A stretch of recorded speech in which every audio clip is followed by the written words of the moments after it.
Well, alrighty then. Let's try this again, but with like more or less bugging out. And also, because I quick saved first, so hopefully it won't bug out. So that will be. But you know, if it does, then I can fix it this time. Yeah. Loading screen. That's better than a black screen. So good.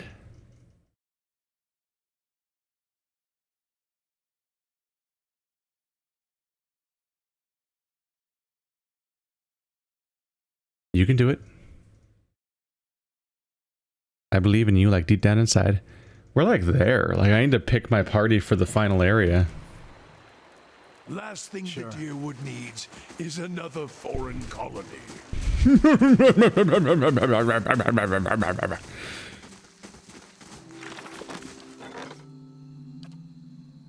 Liminal spaces. The Valian animancer Achenta, known for her extensive work in the properties of living Aedra, caused a huge stir in Biagyepe when she claimed to her colleagues that she believed all living Aedra is interconnected within the heart of Aora itself. The claim alone was not that scandalous, but Achenta boasted that she had created a device that allowed her to physically travel along the pathways of living Aedra down towards their source. The things she claimed to see caused an uproar among some of the more religious animancers, many of whom found the statements blasphemous. A few days later, Achenta was nowhere to be found, and her home had been thoroughly sacked. Some feared that she was killed for her boasts. Others feared that her statements were pure fact, that Achenta escaped the wrath of her colleagues by using her invention to permanently step into the between. I'm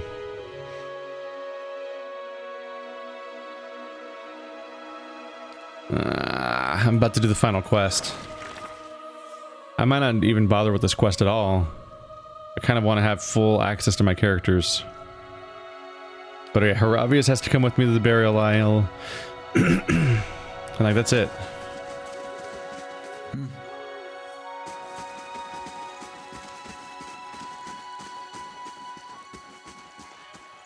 I don't have the strongest reason for having come here, but I might as well rest. I'll rest when I get to the town. I guess we'll haul ass.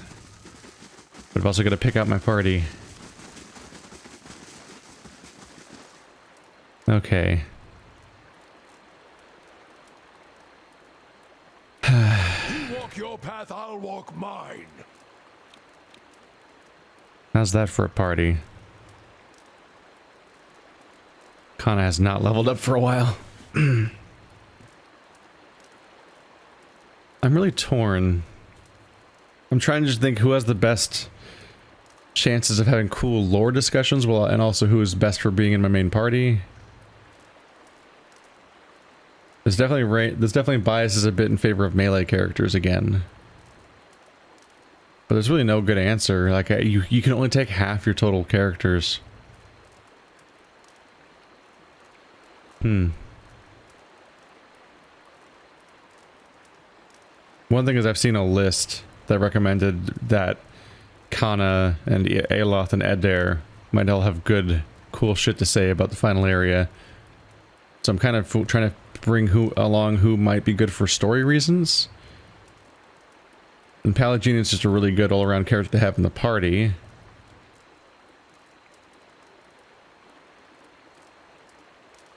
Although I could switch for a ranged one. Part of it's that I've already I've invested so heavily in Pallegina's gear that I kind of want to bring that stuff along. The expansion characters don't seem massively relevant to the final zone. Durance and Sagani feel like they kind of petered out. So I guess the main thing is, do I want to switch Pallegina for Grieving Mother? Because Grieving Mother has a direct connection to the whole Hollowborn situation very strongly, and that's like the crux of the whole thing. But I mean, most of these characters have a strong connection to what's going on. It's kind of hard to say. And Pallegina comes in handy. Grieving Mother also comes in handy, the mind control tricks. I feel like the boss, the big bad that I'm trying to deal with, might be especially resistant to that kind of stuff because of who he is.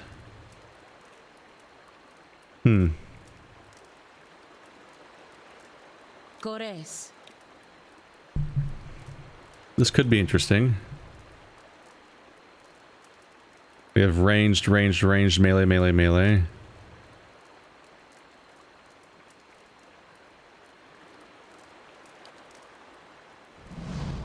It's an idea. I don't know. We've got some really mixed feelings about these characters. But for now, we do get to do the exciting thing of leveling some dudes up. Also, let's get these in order. Bloop, bloop, bloop. Need something? Bloop, bloop, bloop. Yes. That's an order that makes a little bit more sense to me. Okay. Or obvious. Level 15, so you have 2 levels to go. You've already reached Survival 7. You're probably more athletics at this point. Spell Mastery. What's one that I want to be able to keep around? Something to cast every fight, potentially. Form of Delumgun. Has a lot of damage reduction.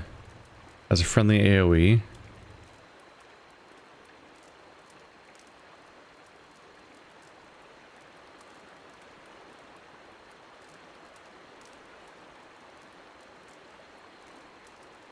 Eight damage reduction against Pierce, Corrode, Crush, Shock, Slash. That's all 3 melee stats. That's pretty... It's a pretty good defensive cast to have for your allies.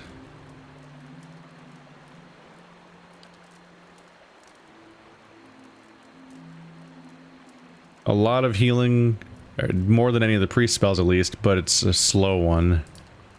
Takes a long time to apply.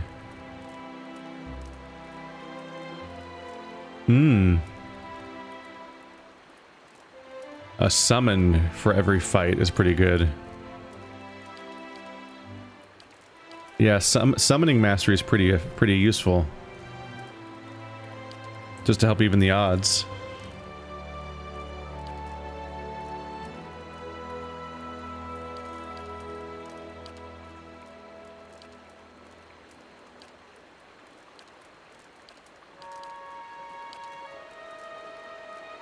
Our final level. Ooh.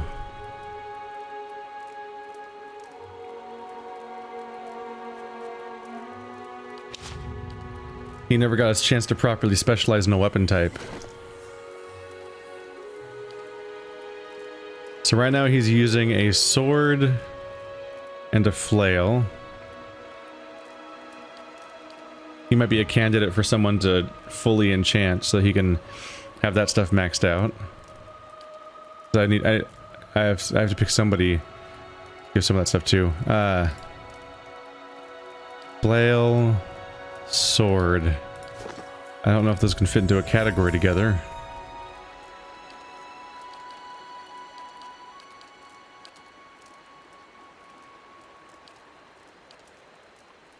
Sword.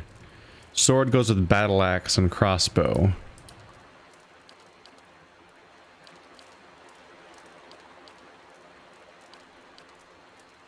Flail goes with estoc and poleaxe. Estoc and poleaxe are two-handed weapons, so he can't combine flail with anything else. Whereas a sword can be cross... I think you can dual wield a sword with a Morning Star or a battle axe. I think those can both be one-handed. I should probably look into that. Because the flail can't be dual wielded with anything else besides another flail. I think the other things that fit within that category are all two-handed weapons. Which, admittedly, I have one more, but it's pretty bad. It's not great, at least. Forgotten Tear. Chance to cast Dazing on enemies. 2 flails is admittedly kind of a fun aesthetic. But how much do I like Sheathed in Autumn? More enemies engaged. It's also pre-superbed. Grazes become hits on both of them.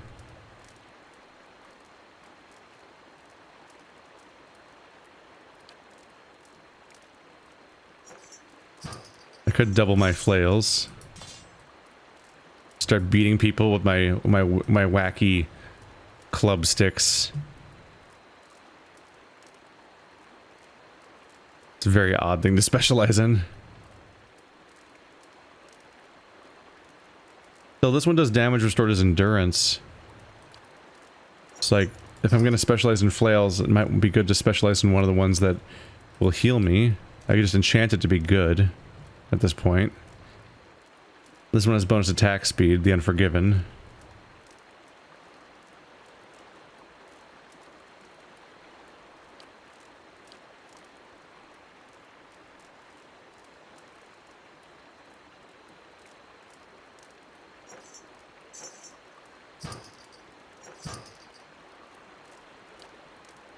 It also doesn't break the appearance as much as the weird blue one.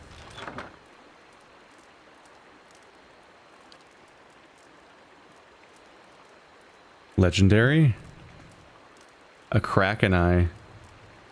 You don't get a lot of those. He is my DPS dude though. And you can't enchant your DPS weapon or your DPS weapon. Right, I was going to try to compare these guns this whole time. I have Lead Splitter, but I can switch to another blunderbuss if I want to. This one has 3 DR bypass, then 4 DR bypass, but reduced crit, which is the normal blunderbuss thing, I think. Whereas this is a bonus. And it's exceptional. Blind on hit or crit. 10% chance to cast Divine Mark. Accuracy. Silver Flash seems cooler.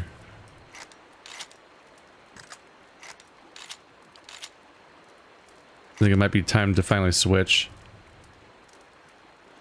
And she's a ranged DPS that specializes specifically in attacking, so I think she probably should get the heaviest enchantment. So your weapon can't be enchanted and your weapons can't be enchanted. And you've also got one of these guys. So Taravius and Aloth is a slightly weird choice to have because Aloth's a spellcaster primarily. Whereas this one, where she has to attack to generate her spells. So both of you getting your weapons enchanted would probably be pretty useful for this big thing. Let's do that. So legendary. White Forge. 15% attack speed. Bonus crit multiplier.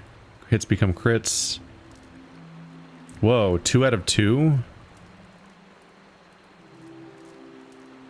So like just like that I'm just fucking out of these? Shit. Maybe not. That's rough. They're not even 1-to-1. Was it different for chess pieces?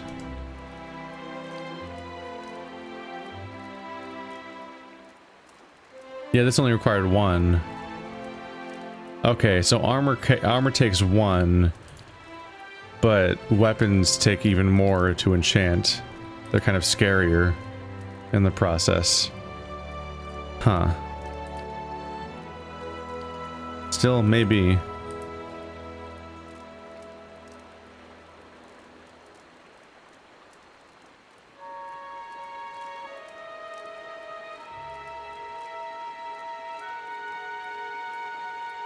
Sure.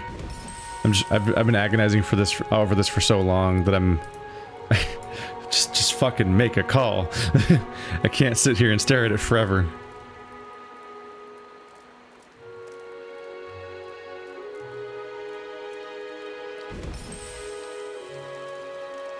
The important thing is to upgrade stuff. If I'm at least doing that, we're in a good place.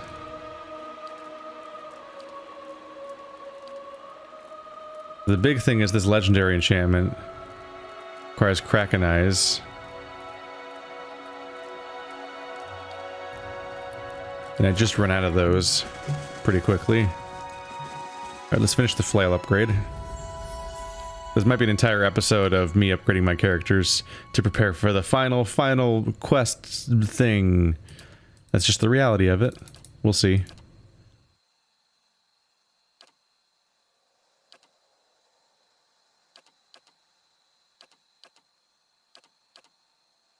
Stock flail one. Yep. Bit of accuracy to stack on. All right.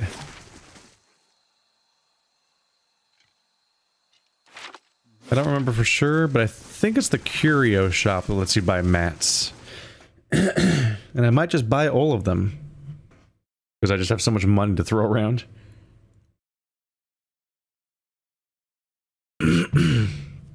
Voice is going a little bit, been talking a lot today. Good day to you. I'd like to see what you have.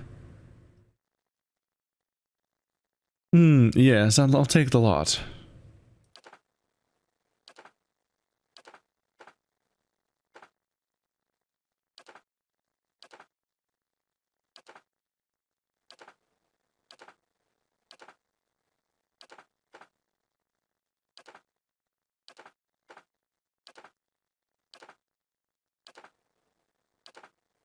Don't even know what most of these are for, but fuck it. It's only 5,000 CP for all of it.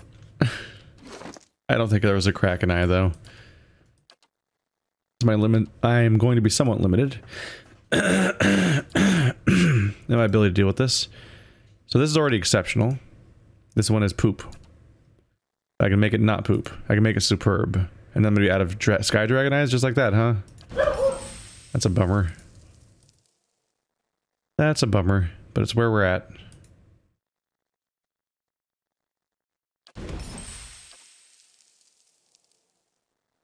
Alright, so superb, exceptional, 13 and 14, it already has all these enchantments.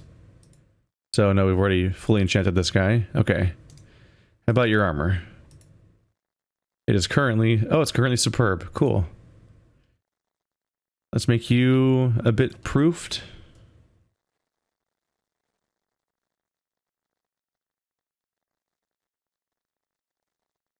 Let's maybe get you crushing proofed. Oops.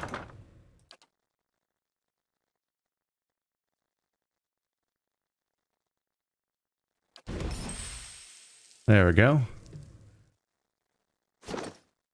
And look at your stats. Ah, your might is reduced. Let's enchant you with might then. You can use might as a melee user. Of might 2. Ba-boom. I'm being a little haphazard, but the point is just to spam enchant on everything I can with all my resources, so that the party that goes into this fight just has whatever I can give them. Because frankly, that's basically what the idea is. Just try to cover all my bases.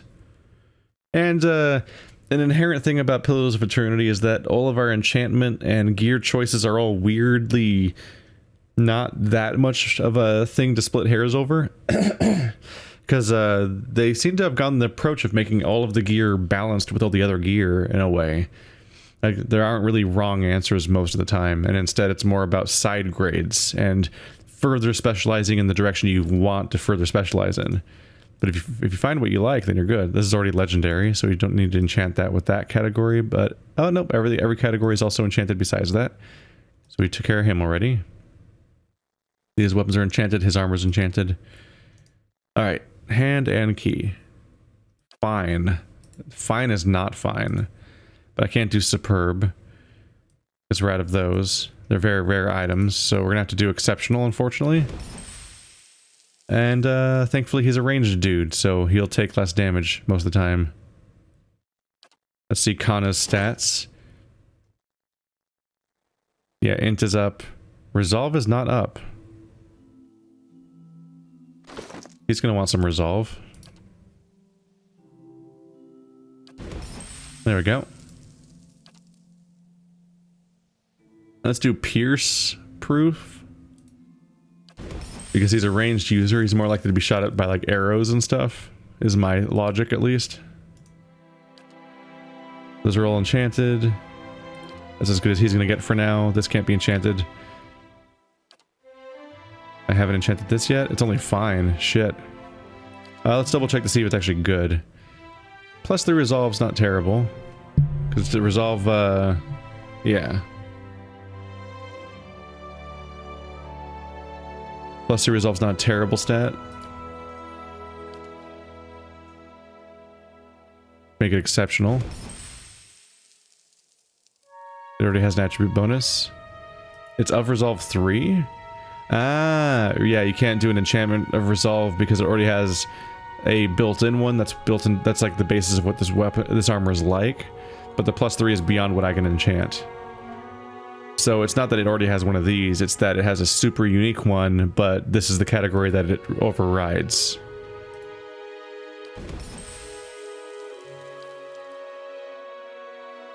And time has just come for me to throw all my stats.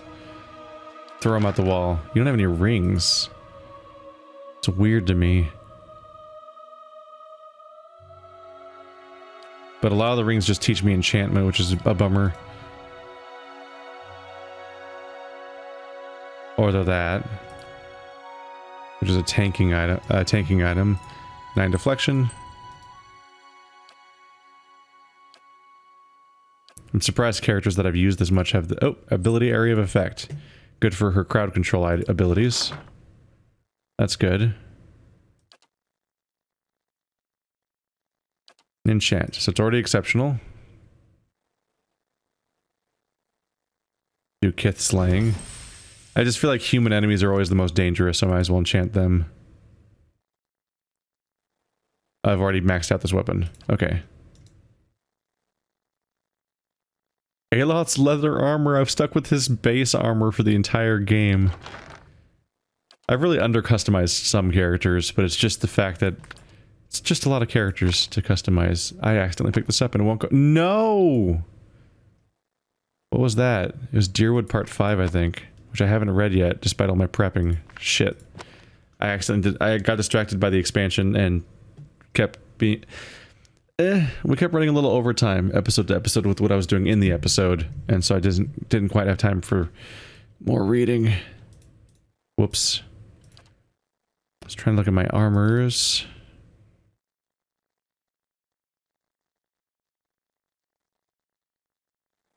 So his armor increases his area of effects, which is not a bad effect to have.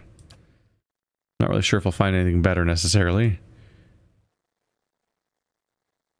2 intellect, 2 lore.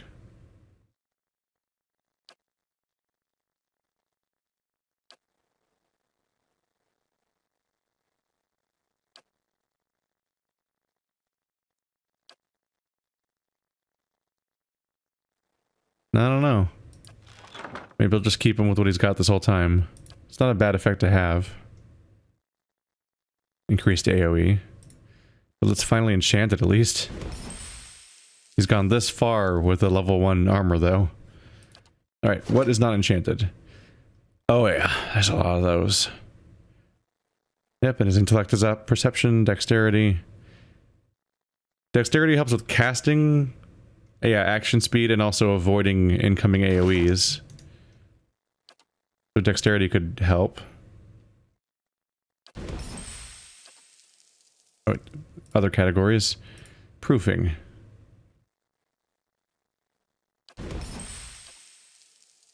What else? 1-1. Nope, 1-1-1. That's all we can do. All I can do on this is secondary damage, which I can't. Alright, right, this is the one that already capped out its enchanting options. And I gotta put this ring on because let's see, area of effect, and authority. Okay. Yeah, had to redo that because we had to redo the whole thing when I got bugged out and had to come back. I've already committed to the enchanting, so that sword's not coming back now.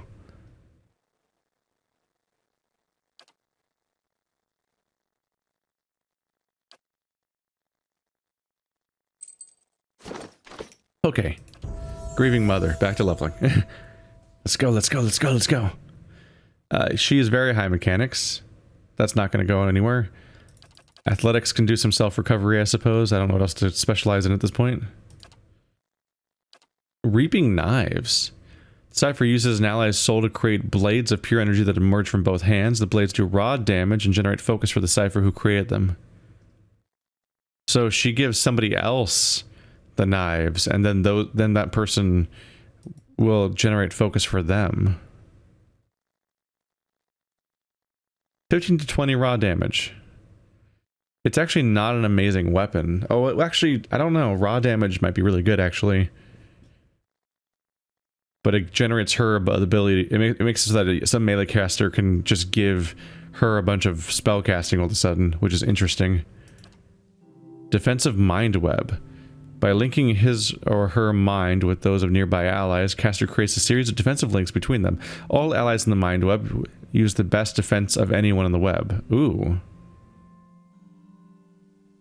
That's very interesting. It's only a 3-meter range, though. But yeah. It creates a thing where everybody within the web shares defenses with whoever has the best, highest defenses. Those are both kind of exciting. Oh, I get to learn both of them. Well, there we go.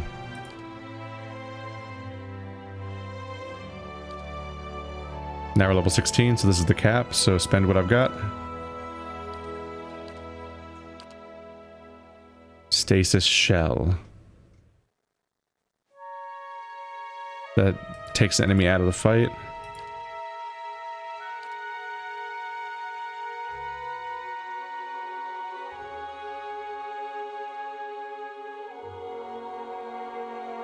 This is an AoE blind, which doesn't hurt. Tempted to have a nice weak spell thrown in, just because I have a lot of the high ones already. The number of options reduced significantly, but also these ones all cost a lot to cast. So it might be nice just to have a nice thing like that. A blind. Brutal Backlash, I still don't have that.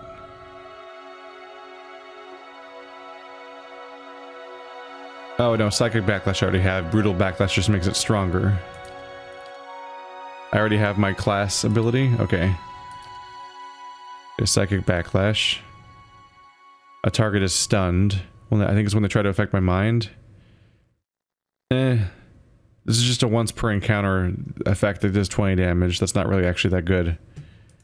Not really worth an entire talent.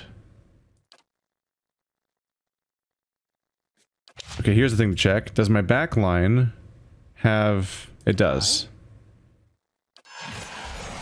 Your thoughts must flow deeply indeed. Oopsie. Do you have it too? Following your lead. You do. How may I help? Suppressed. Still, both of them putting it out once is fine. Okay, so no, she does not have to have Gallant's Focus, because 2 of my characters already have Gallant's Focus. They might as well both have it active at once, because then if they aren't quite in each other's range, they can still affect other people, and also if one of them goes down, you know? But yeah, right now it's double stacked, which is a little ridiculous. Yeah, she doesn't need Gallant's Focus. 2 of the people that I've gotten it as are both in the party right now. That's the mess of having to organize so many characters, as you get redundant stuff like that eventually, whether you wanted to or not.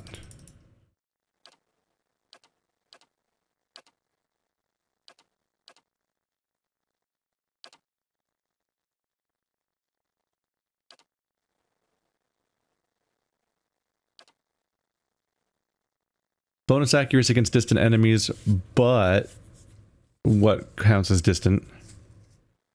Could be good though. Yeah. Accuracy affects each individual pellet of her shot, so that affects her focus generation. So hopefully it'll apply. But this whole game I've always been kind of unsure what they mean by distant enemies, what the exact cutoff point is, because that affects its usefulness. So Kana has some levels to gain. Let's review who Kana is as a character and what kind of stuff he's been using. Following your lead. The one thing is he does have the resurrection spell. He can summon worms. And he can do these things. He and an ally gain health and are immune to frighten and terrified, and it bounces a few times. So he has a bouncing heal. So he's got some good stuff. And some basic summons. And his chant... The fuck?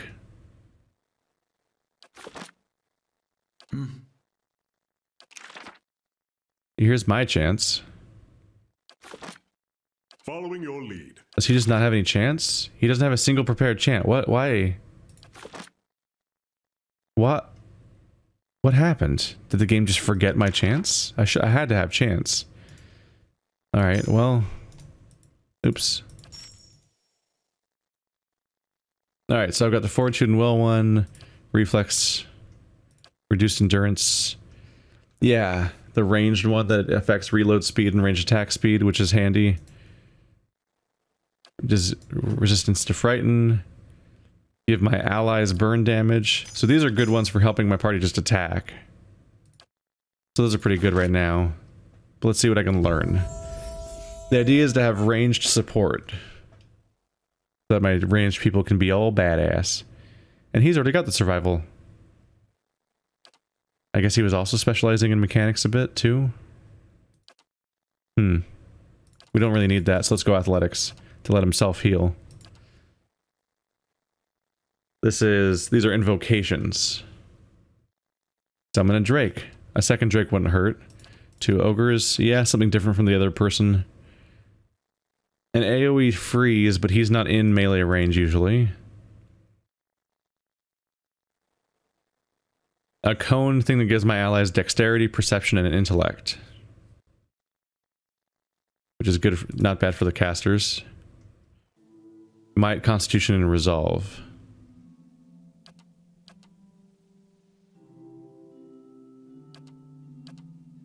A summon's always pretty tempting, though. Ogres could go make a mess of things. He's already got his weapon specialization.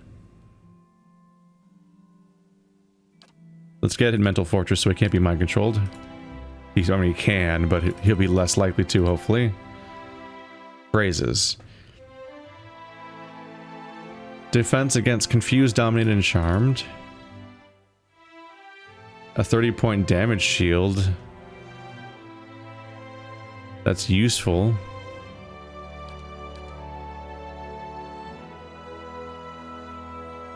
Regain a portion of the damage they inflict as endurance. Nice.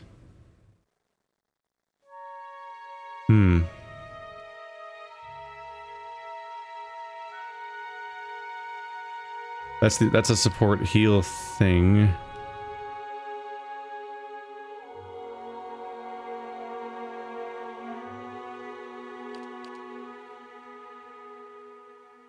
But in the backline, a damage shield might be pretty useful.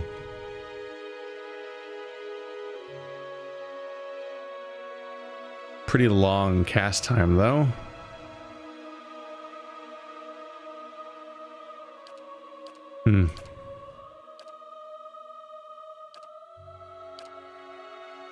Back to invocations. I think we've changed we've changed tiers again. Devastates the enemy with a powerful blast of cold. Summon a swamp spore. –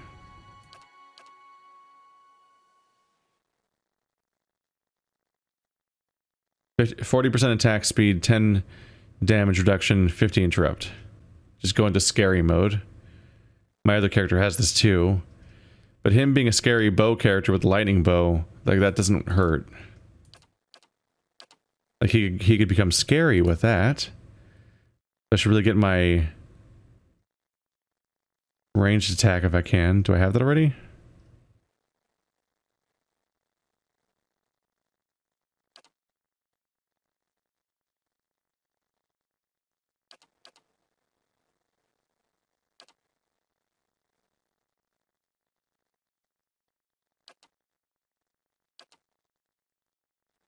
I think I already have marksman.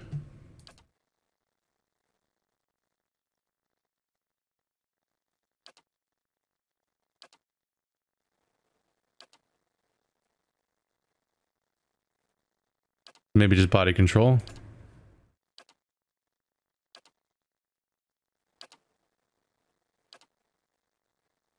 Hmm. 100% bonus healing received. Or accuracy against beast, which is kind of a bummer.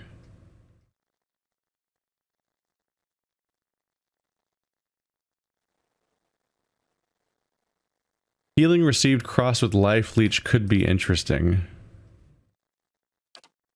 If I set up like a bonus song phrase for healing purposes, kind of.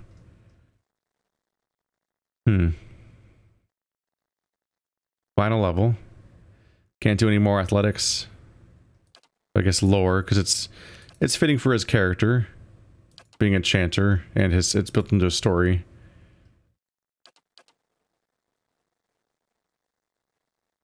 Foe AoE raw damage and corrode damage. Or just another person who can once again summon an army of these guys.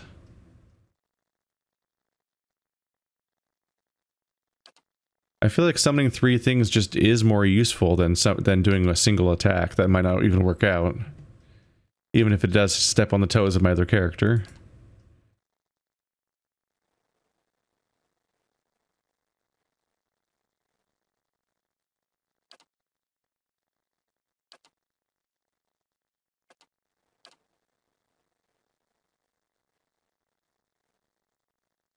I think I'll just do sneak attack. Just the ability to do more range damage. A lot of the go-tos for him are kind of eaten up. It makes sense. I'm used to my chanter, and on my chanter, I'm also familiar with how, like, they just don't have that many talents to pick that are related to their class. Whereas other characters keep picking up new talents. New talents that modify their other stuff keep popping up constantly that change their skills. That's a thing. Hopefully these final level ups weren't completely haphazard. Right, I need to customize his phrases.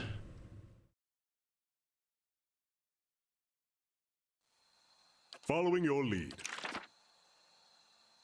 So range DPS.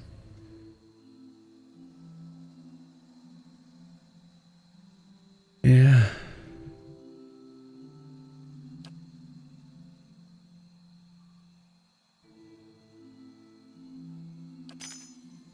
Put up a damage barrier, then increase healing received, followed by...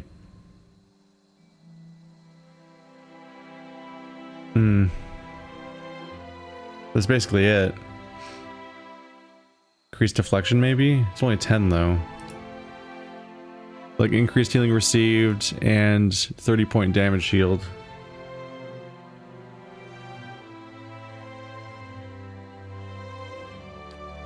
Should probably start with the healing received, then the damage shield, because you establish this, and then you're healing your ally. Then you hopefully can pop off a heal on your allies with somebody else, and then you switch to the damage shield to help keep them alive while you're waiting for heals to come in potentially. It's not necessarily amazing. I do like this one better. Like, make it help the ranged people attack faster and give them fire damage is certainly something, I suppose.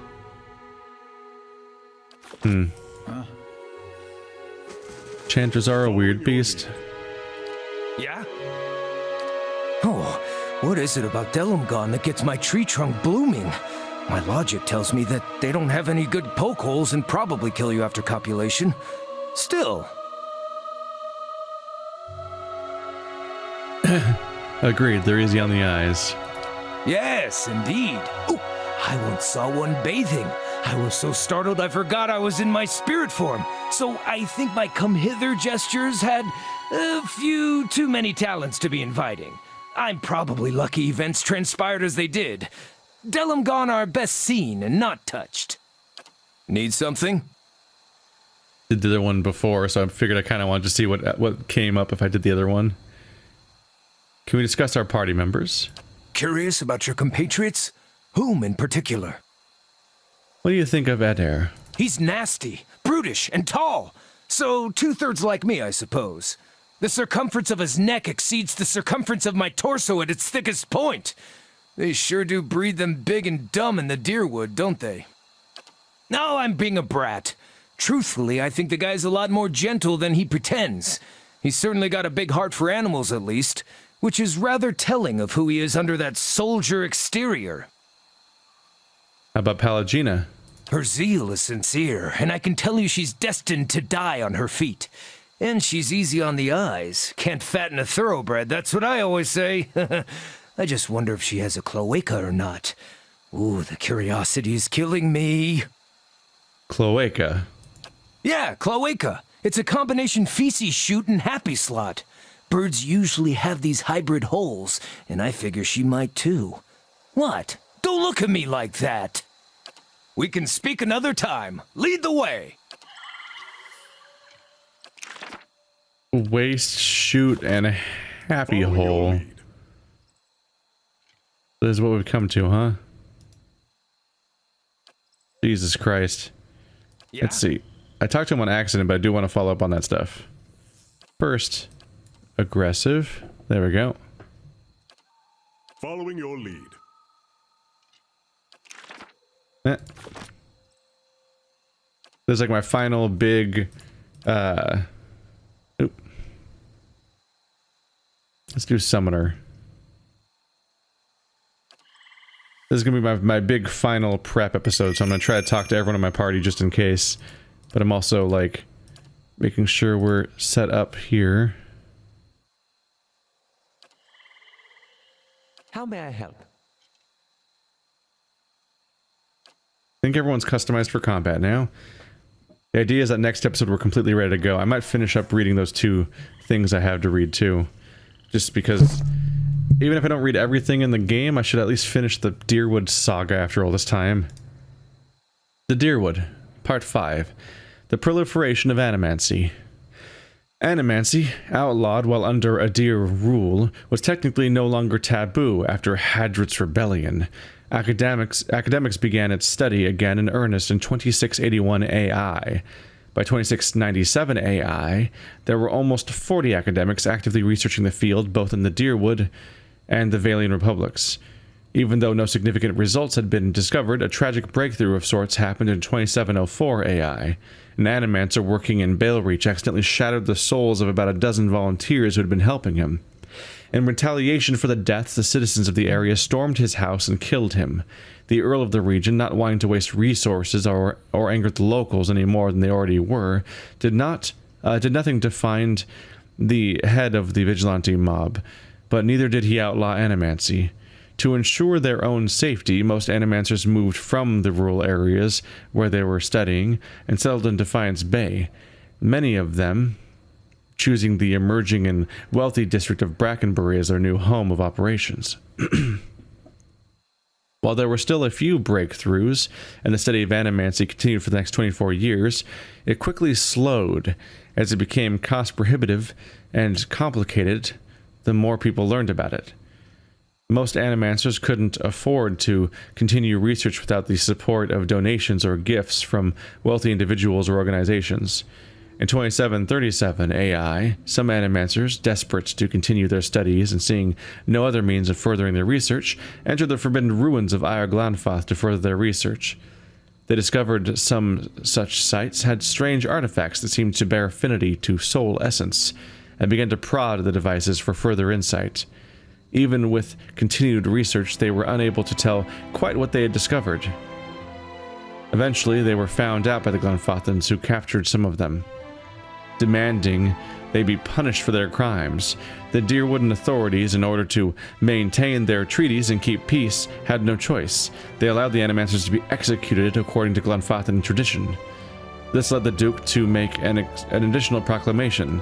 The study and practice of animancy on, or even near, the sacred Glenfathan sites would be punishable by death.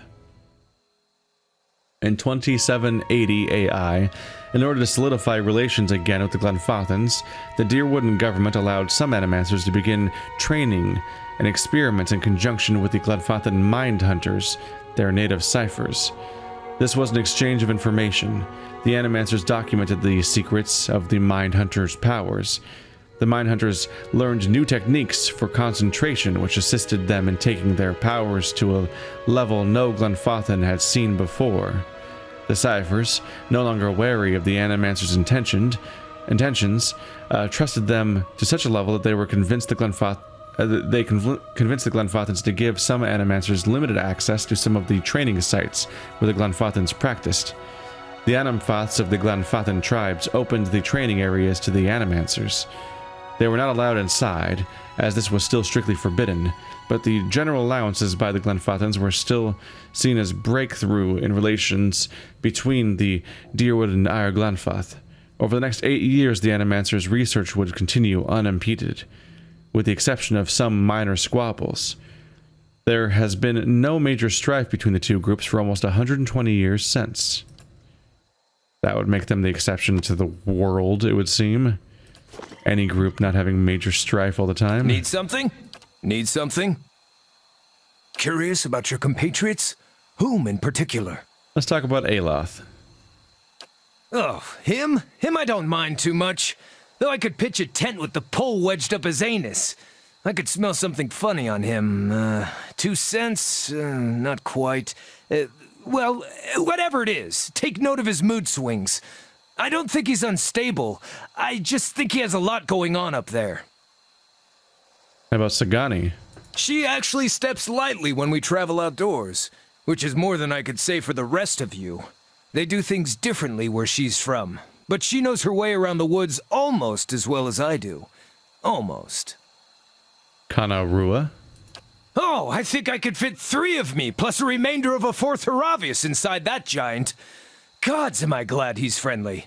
And between you and me, he has a better singing voice than the prettiest lasses I know from my tribe. It's 1 part unsettling, 2 parts arousing. And it makes me wish I still had both ears. He wants to fuck every character. Just every single character. That. Deerwood Part 6, The Saints' War, and Wadwin's Legacy. In 2807, war returned to the Deerwood. Saint Wadwin, transformed supposedly into a living incarnation of Eothas, marched on the Deerwood from Redsurus, beginning the Saints' War. The Deerwood rallied at Howgut Citadel and took the battle to him and Radsurus. Ray Ed Seras. Attempting to prevent as much damage as to their own land as they could. Even though there were devastating losses for the Deerwooden forces, using Hydra's military techniques combined with Galvan Reg's strategies, they were able to secure a few victories for themselves as well. Red Saren forces made their way into the Deerwood through White March, unopposed by the locals at Cold Morn, leaving Mercy Vale burned and devastated. The contempt the Deerwoodens have for Cold Morn for this betrayal lasts well after the war ends. And this is a reference to this before we ever had the devil character to meet. That was all set up. Desperate to end the war and eliminate Saint Wildman, Magronic clergy of Deerwood developed a special bomb that was hidden beneath the bridge at Howgut Citadel, intending to lure Wadwin to the bridge and then detonate it. Their ploy succeeded, and St. Wadwin was completely destroyed, along with most of their forces with him, and the entire bridge. The 12 Deerwooden men and women who volunteered to delay St. Wadwin at the bridge were also lost, their sacrifice and martyrdom celebrated by the Deerwood in the ensuing years. The bomb would come to be known as the God Hammer, and soon after the battle, the citadel was renamed Godhammer Citadel. St. Wadwin's forces were easily routed after his defeat, and the Deerwood was sent about rebuilding from the first major conflicts over a century. In retaliation for St. Wadwin's action on Eothas' part, many Eothasian followers were purged from Deerwooden communities or driven out via social pressure. Less than a year after the devastation of Saints' War, tragedy hit again. In 2809 AI, the first Hollowborn was reported in the Deerwood. Many of these poor creatures died within weeks or months of being born. The outcry from the populace calls for blame or punishment be leveled against someone, whether it be the gods, the mothers, the government, or the Eothasian followers. Responding to great socio-political pressure to try and help the Hollowborn, Animancers developed a process to transplant human souls into infants, that they might develop survival instincts and even basic personality. The process seemed successful, so it was repeated on tens of thousands of Hollowborn, even though many Animancers disagreed with the technique, worried about the ethical implications. These protests were largely ignored and discounted. The process was soon named salvation, and the Hollowborn given souls this way were called the Saved. 5 years after the first Hollowborn, an Orlan girl is saved. She entered puberty. In a matter of mere weeks, she transformed into a ravenous, feral creature devoid of all conscience. Soon, all of the saved would experience the same fate. Each one, upon reaching puberty, would transform into what the locals called whites, uncontrollable children. After researching the problem, animancers discovered an incompatibility between animal souls and children's bodies. This fueled the parents' angers. Many of them had to kill their white children. The animancers responsible were widely denounced, and many of them were dragged from their homes, beaten, and in many cases, killed. Most surviving animancers left the rural areas en masse and headed to Defiance Bay. Others left the area completely, moving to the Valian Republics to study in peace. And there we have the explanation for why there's so many little white children everywhere, including that nightmare cave that we had to lure the kid out of with chocolate, because that was not going to end well for her eventually. Need something?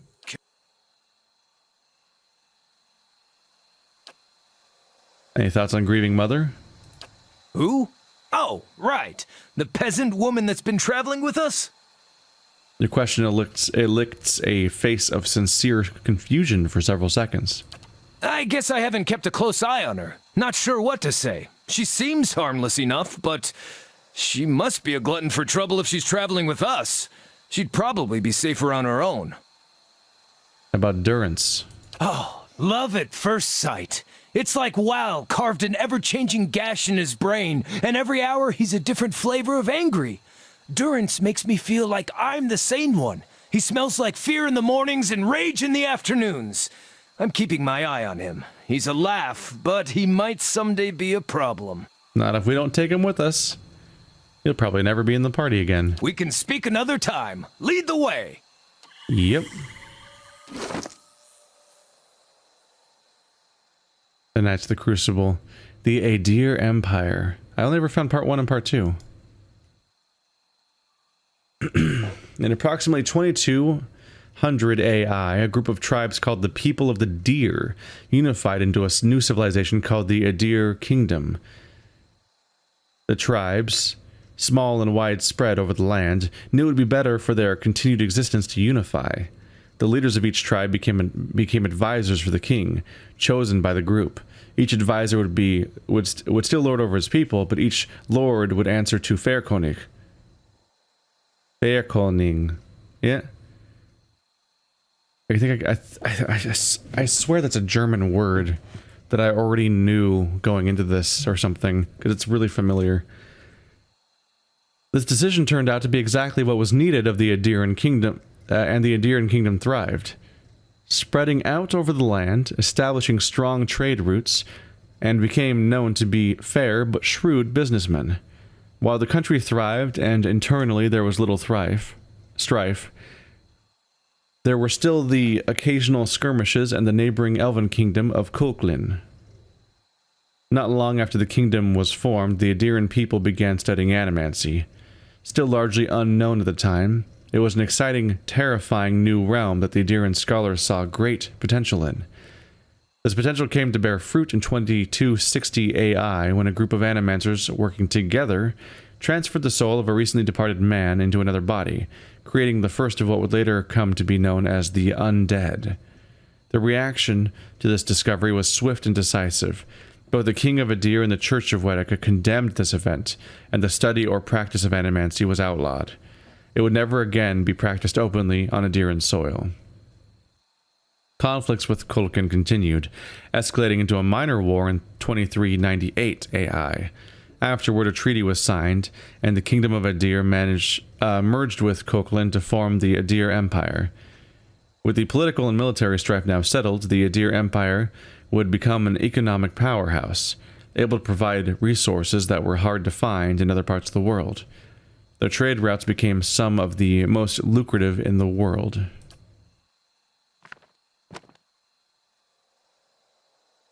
Part 2. Expanding Borders. In 2602 AI, Adiran explorers returned from over the ocean, telling tales of the ruins and treasures there, and of expansive fields that were perfect for growing Vorlis. Explorers warned the Fairkonig that the locals were not friendly to outsiders, but the Fairkonig, seeing this as an opportunity to extend his empire and secure trade on another continent, sent more explorers. Over the next 20 years, the area would become the Deerwood as investigated, mapped, and colonized. In 2623, the first permanent Adiran colonial settlements were established. Vorlis fields were set up north of the forest in Deerwood, but between the conflicts of the Glenfathans and the War of the Broken Stone, it floundered. It wasn't until 2643 that the opportunity presented itself again. Some Eothasian pilgrims wanting to escape persecution established colonies and Vorlis farming operations in the territory of Raedsaris. With Grand Valia on the verge of collapse, the Fairkonig wanted to ensure his hold on the purple dye trade would be established. He encouraged the settlement and even paid to have the pilgrims set up in the New World. Because the Fairkonig was still trying to secure his name in the purple dye trade, he was unable to properly respond to Admeth Hadret when he issued his ultimatum. To avoid a rebellion and leave himself time to oversee the Vorlis farms in Raedsaris, the Fairkonig relented and made Admeth a Graf Palatine. In return for this concession, Admeth spent time and resources on the Deerwood's trade and shipping routes, benefiting the Fairkonig with increased income. For 7 years, the Deerwood provided Adir with a steady income, leaving the Fairkonig time to ensure his trade system in Raedsaris was strong. With the Fairkonig's attention elsewhere, Admeth instituted the 10 years treaties, ending slavery in the Deerwood and permanently removing one of the revenue sources provided by the Deerwood and explorers, the artifacts from the ruins scattered throughout the Deerwood. At this point, the Fairkonig's word meant almost nothing to the citizens of the Deerwood.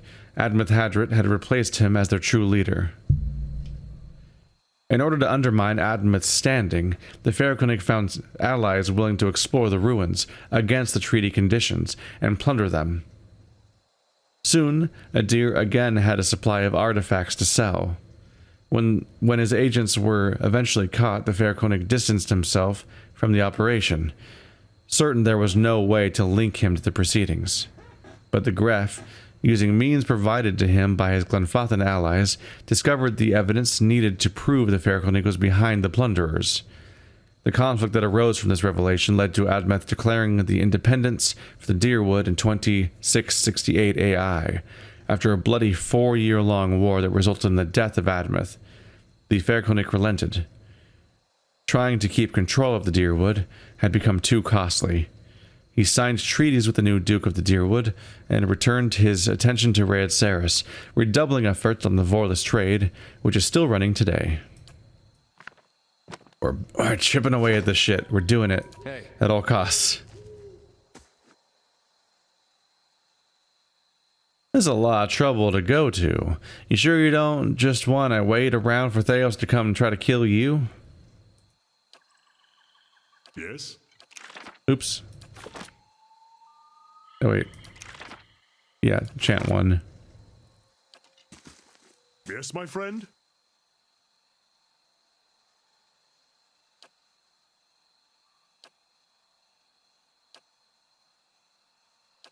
Yeah, nothing new, really. As you turn to the grieving mother, you find her already at your side. A question rises to the surface of her mind like a bubble from the depths, yet her eyes are cast down. There is something I would ask of you, Watcher. A burden I would relieve. Yet, even the asking is a burden of another kind. What is it? The memories of the birthing bell, the hollowborn, the mothers.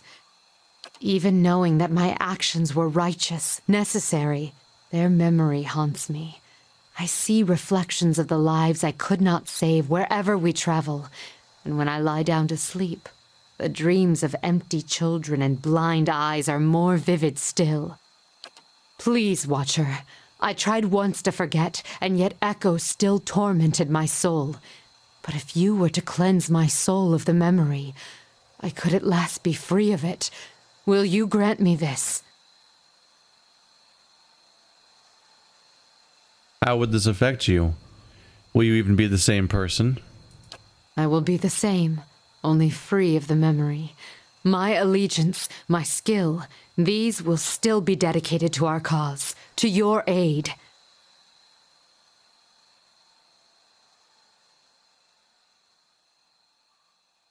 It's the core of her entire character.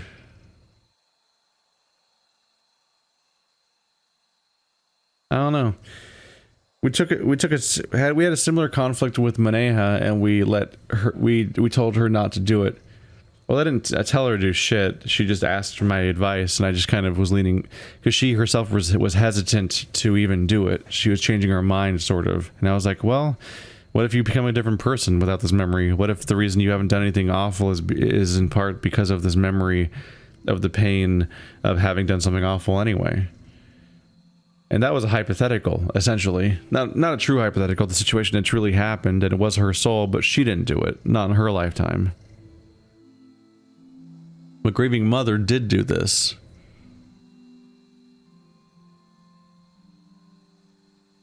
In a way, the severity of the pain might be all the more amplified by the fact that it's a real memory from her lifetime that she is responsible for, unlike Maneha.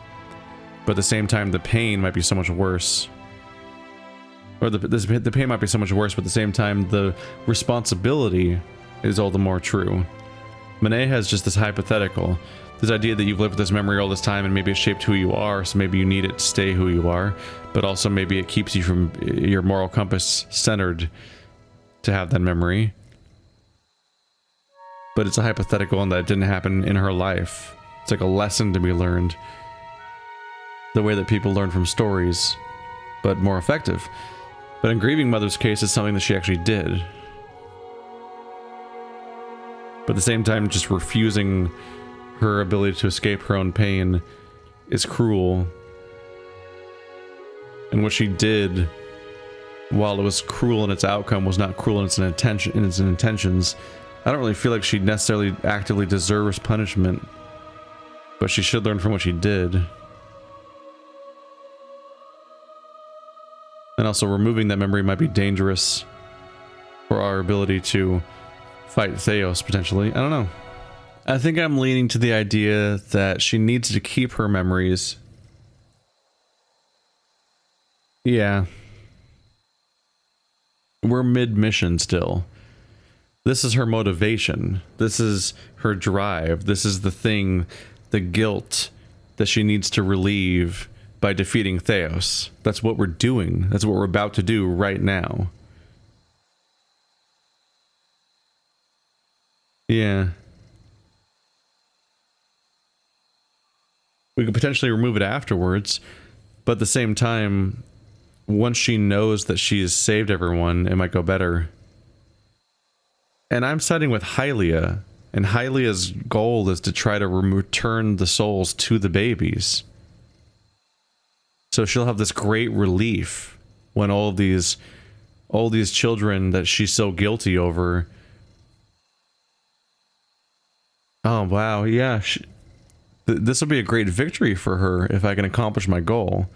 If I do successfully return the souls to all of the Hollowborn, then it'll be a complete turnaround, because she will have, not only will the great horrible thing in her life be salved, fixed, patched over for now, not perfectly, because some of them are just dead and so on, but not only will the horrible thing that she had to live with be over, she actually might be validated in the end.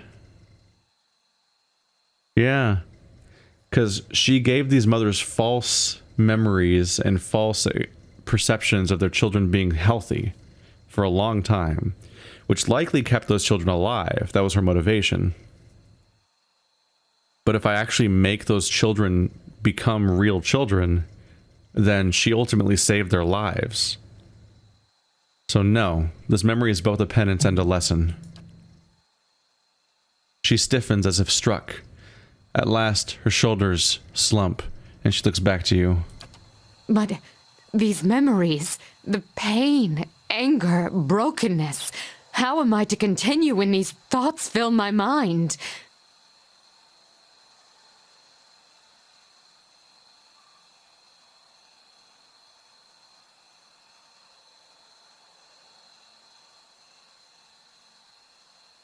The pain you remember was felt even more keenly by those who you would forget. Do not dishonor them. This is a difficult truth, but truth nonetheless. I thank you for your aid, Watcher, even if it is difficult to bear.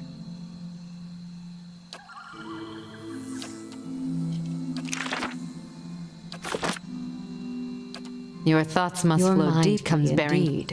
Aye?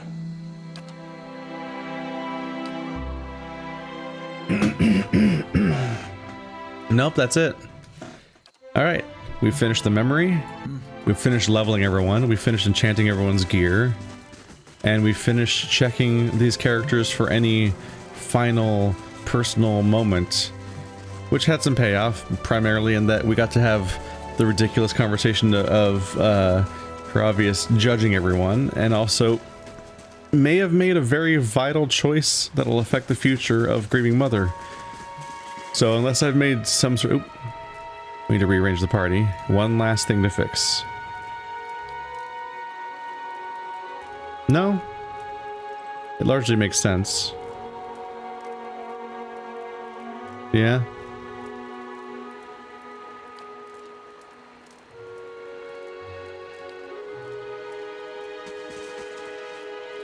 Yeah.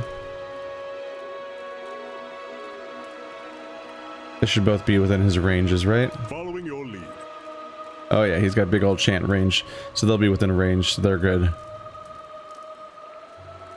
Yeah.